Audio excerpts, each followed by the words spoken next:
व्यक्ति का जो सबसे बड़ा शत्रु है, व्यक्ति जहां पर जाकर के विवश हो जाता है, वो अपने आप को सही दिशा नहीं दिखा पाता, वो उसकी वृत्तियां ही हैं। वो उसकी वृत्तियां जो उसे निरंतर गलत दिशा में प्रेरित करती रहती हैं और वो अपने आप को असहाय अनुभव करता है। कितने ही संदेश, कितने ही इस प्रकार की बातें सामने आती हैं कि हमें पता भी होता है, सही गलत का बोध भी होता है, फिर भी हम निर्णय नहीं ले पाते, फिर भी हम चुनाव नहीं कर पाते। हमें हताशा, निराशा भी होती है। हमें पता होता है कि वह कार्य हमारे मानसिक, आध्यात्मिक, शारीरिक स्तर पर ठीक नहीं है, लेकिन व्यक्ति निरंतर उन्हीं चीजों में लगा रहता है।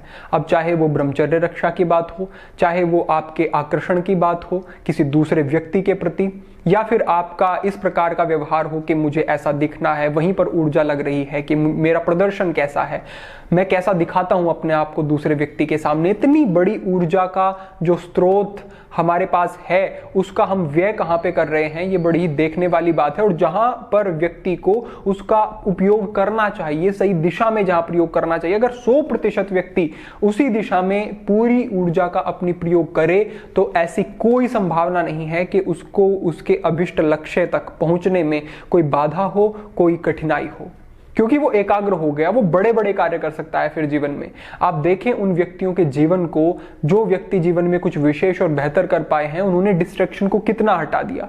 उन्होंने सादे वस्त्र पहनना शुरू कर दिया तो कितने बड़े डिस्ट्रैक्शन हट गया। उन्होंने इस चीज का छोड़ दिया भय कि लोग मेरे बारे में क्या सोचेंगे, बहुत बड़ा डिस्ट्रैक्शन कम हो गया। उन्होंने सोचना ही छोड़ दिया कि मुझे किसी को आकर्षित करना है। अगर वो प्रभावित करते हैं किसी व्यक्ति को, तो वो अपने बाहरी आवरण से नहीं, वो अपने व्यवहार और चरित्र से करते हैं। कितना बड़ा डिस्ट्रैक्शन कम हो गया।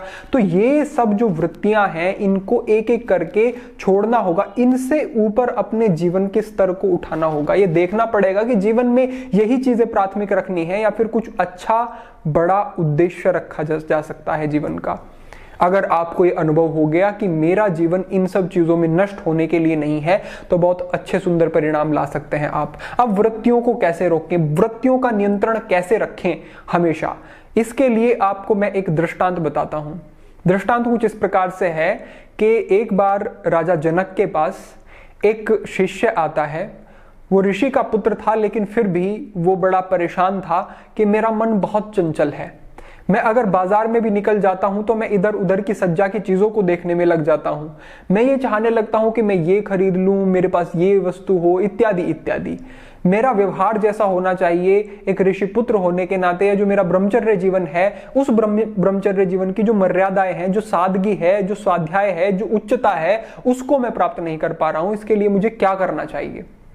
वहां पर राजा जनक उसे कहते हैं कि तुम बाजार में जाओ और एक बार भ्रमण करके आओ। तो वो जाता है तो जो भ्रमण उसे करके आना चाहिए था लगभग 1 घंटे में, उसमें वो 3-4 घंटे लगा देता है। और वो परेशान होकर के कहता है कि फिर से वही हुआ। फिर से मैं गया और मैं उन्हीं चीजों के प्रति आकर्षित हो गया कि कोई कहीं पे कोई तमाशा इत्यादि दिखा रहा है, कोई इस प्रकार का नृत्य इत्यादि कहीं हो रहा है, कोई ऐसी दुकान साजो सज्जा की है, कोई ऐसा चीज जो उसे आकर्षित कर रही है। मैं उन्हीं चीजों में देखने में लग गया और मेरा समय नष्ट हो गया। मैं अपने आप को नहीं रोक पाता हूं। तब राजा उसे कहते हैं कि एक बार फिर से जाओ, एक बार फिर से जाओ, लेकिन तुम्हारे साथ में कुछ चीजें और जोड़ देता हूं। एक बात तो ये कि तुम्हारे पीछे 2 सैनिक रहेंगे। उन सैनिकों के हाथ में तलवार रहेगी, तुम्हारे हाथ में एक कटोरा रहेगा जिसमें तेल भरा हुआ होगा। उस तेल की अगर एक बूंद भी भूमि पर गिरती है तो फिर वो जो पीछे 2 व्यक्ति होंगे, तुम्हारी उसी क्षण वो गर्दन काट देंगे। अब वो कहता है तो बड़ी भारी बात बता दी आपने, अगर बूंद भी गिर गई तो ऐसा हो जाएगा कि बिल्कुल हो जाएगा। तुम जाओ। उसके हाथ में एक कटोरा दे दिया जाता है, पीछे 2 व्यक्ति खड़े कर दिए जाते हैं जो साथ में चलेंगे, और हाथ में उनके तलवार, और जैसे ही बूंद गिरती उसका गर्दन काट दी जाती। ऐसा उसे बताया गया। अब उसकी एकाग्रता का स्तर आप ना पूछें। अब वो इतना एकाग्र हो गया कि वो बिल्कुल पैर भी ऐसे जमा जमा करके उठा रहा है। बिल्कुल इतनी सहजता से वो आगे बढ़ रहा है, इतनी सावधानी से आगे बढ़ रहा है कि थोड़ी भी गलती ना हो जाए, थोड़ी भी त्रुटि ना हो जाए। अब वो इधर उधर बिल्कुल नहीं देख रहा है। बाजार वहीं पर है, चीजें वहीं पर है, सब आकर्षण की चीजें जो उसे भटका रही थी, जो उसे आकर्षित कर रही थी, सब चीजें वहीं पर है, लेकिन उसकी एकाग्रता एक क्षण के लिए भी भंग नहीं होती है। कारण क्या? क्योंकि अब उसे भय है इस चीज का। अब उसके पास कुछ ऐसा है जिसमें उसकी एकाग्रता लगी हुई है। अब उसके पास कुछ ऐसा है जिसे उसे बचाना है। अगर उसकी एक बूंद भी नष्ट होती है, बेकार होती है, तो उसे भय भी है पीछे से, और वो अब उसमें लीन हो गया हो जैसे। ऐसे उसने उसको पकड़ा और वो बड़ी एकाग्रता से, बड़ी सजगता से आ जाता है, आकर के राजा से कहता है कि एक बूंद भी नहीं गिरने दी। राजा कहते हैं कि इसी बात का तो प्रमाण है कि एक बूंद भी नहीं गिरी तो तुम यहाँ पे जीवित हो, अन्यथा तुम तो मर ही गए होते। अब राजा उसे कहते हैं कि अब बैठो और शांति से चीजों का मूल्यांकन करो, देखो कि तुमने इस चीज से क्या सीखा और क्या तुम भविष्य में भी इन चीजों को अपने जीवन में धारण करके रख सकते हो। जब तुम पहले गए थे तो स्वच्छंद थे, मुक्त थे, स्वतंत्र थे। तब तुम्हारी एकाग्रता किसी एक वस्तु पर नहीं थी, तब तुम्हारी एकाग्रता इस बात पर नहीं थी कि ये जो लक्ष्य दिया गया है इसको पूरा करना है, तो एकाग्रता भंग होनी स्वाभाविक है। लेकिन जैसे ही तुम्हें भय भी हो गया और तुम्हारे पास एक ऐसी वस्तु हो गई जिसको तुम्हें बचाना है, तो तुम आज इतनी सजगता के साथ आकर के यहाँ खड़े हो गए हो। इसी प्रकार से अगर तुम अपने जीवन में भविष्य में भी सबसे पहली बात भय रखो एक पीछे कि मेरा जीवन कितना मूल्यवान है, एक एक क्षण के प्रति सजग हो जाओ।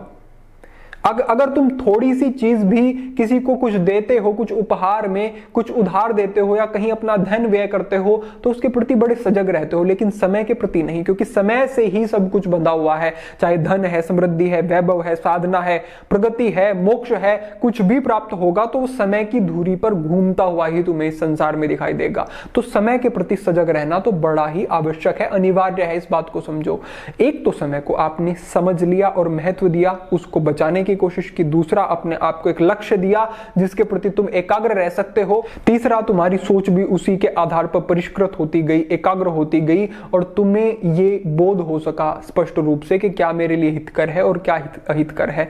जब तुम एकाग्र हो जाओगे तो तुम्हारी संकल्प शक्ति भी बढ़ जाएगी। इसी प्रकार से आप भी अपने जीवन में देखें, कितने ही बंधुओं के प्रश्न आते हैं कि हम अपने जीवन में एकाग्रता तो नहीं बना पा रहे हैं, हम भटक जाते हैं, हमारा ध्यान नहीं लगता। लेकिन क्या आपने यह देखा है कि जीवन में कोई ऐसा लक्ष्य है क्या?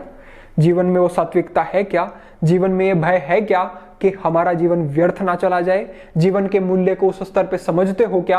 अगर नहीं तो आपके लिए आपकी वृत्तियों और आपके मन पर नियंत्रण करना असंभव हो जाएगा, और अगर समझते हो तो सरलता से आप कर पाओगे। इस चीज को बड़ी बारीकी से समझो। ब्रह्मचर्य में स्थित होना इतना कोई सरल नहीं है अगर आपने उन चीजों पर ध्यान नहीं दिया जो मूलभूत आधार है किसी चीज के। और आधार यही है कि अपने जीवन को दिशा देनी होगी। दो स्तर पर काम करना पड़ता है, या तो ताड़न करना पड़ता है या फिर हमें धीरे धीरे से अपने स्वभाव को बदलना होता है। अगर स्वभाव बदलने में सक्षम नहीं हो तो अपनी वृत्तियों को एक बार आग्रह से, बलपूर्वक रोकने में भी कोई आपत्ति नहीं। बात नहीं होती है कि ऊर्जा है, ऊर्जा को का अगर अधिक मात्रा में ऊर्जा होगी शरीर में तो वो भी ठीक नहीं है। ये कहने में सुंदर बात लगती है, अन्यथा अगर ऊर्जा अधिक है तो अधिक ऊर्जा को अधिक सर्जनात्मक और अच्छे कार्यों में लगाया जा सकता है, जिससे कि परिणाम भी उतने ही अच्छे और सुंदर प्राप्त हो सकते हैं। तो आपको भ्रमित नहीं होना, आपको विवेक का प्रयोग करना है।